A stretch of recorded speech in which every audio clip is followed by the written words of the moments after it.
रायगडमध्ये मुसळधार पाऊस सुरू आहे। या पावसाचा फटका मुंबई गोवा महामार्गावरील वाहतुकीला बसला। जिंदाल कंपनीजवळ साचलेल्या पुराच्या पाण्यामुळे सकाळपासून वाहतूक खोळंबली, त्यामुळे अनेक प्रवासी मार्गावर अडकून पडले।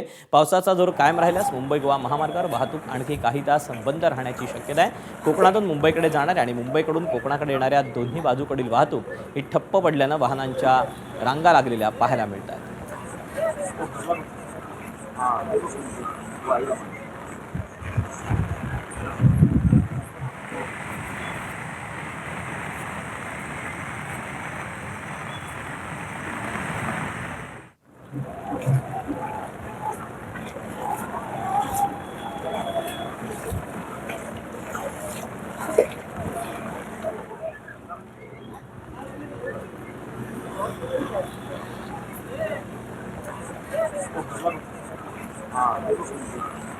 रायगड जिल्ह्यात सध्या मुसळधार पाऊस कोसळतोय आणि या मुसळधार पावसाचा फटका आहे तो मुंबई गोवा महामार्गाला बसलेला दिसतोय। कारण मुंबई गोवा महामार्गावरच्या नागोठणेजवळच्या जिंदाल कंपनीजवळ मोठ्या प्रमाणात पाणी साठले आणि त्यामुळे वाहतूक आहे ती विस्कळीत झालेली आहे। आणि या वाहतुकीत अडकलेले जे प्रवासी आपल्यासोबत आहेत, दादा किती तास वाहतुकीत अडकलाय?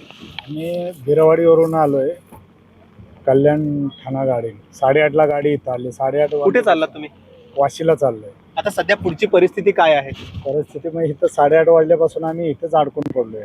पाणी लवकर जाईल असं काय वाटत नाही। ते साधारणतः 9 ते 9:15 वाजल्यापासून इथे अडकलेलं आहे। पाणी काही कमी होत नाही, वाहने काय पुढे जात नाहीत। आता पाणी अजूनही ओसरत नाहीये, पुढचा मार्ग कसा असणार आहे किंवा प्रवास पण कसा आता एक निश्चित ठरवलं की पुन्हा रिटर्न जावे, त्याशिवाय काय पुढे पर्याय जाण्यासाठी काहीच नाही।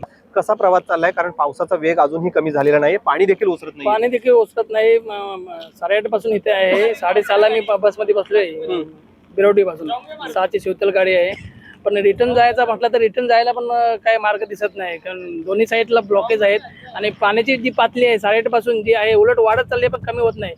ओघ जो आहे त्याला मार्ग काही दिसत नाही। मला असं वाटतं की हे जे ब्लॉकेज झाले, पाणी कमी आहे पण ती पाणी जायला मार्ग निचरा होत नाहीये, निचरा होत तर नाही। पाण्याचा निचरा होत नाहीये आणि त्यामुळे ही वाहतूक आहे ती विस्कळीत पडलेली आहे। गणेश मापराळकर, ABP माझा, रायगड।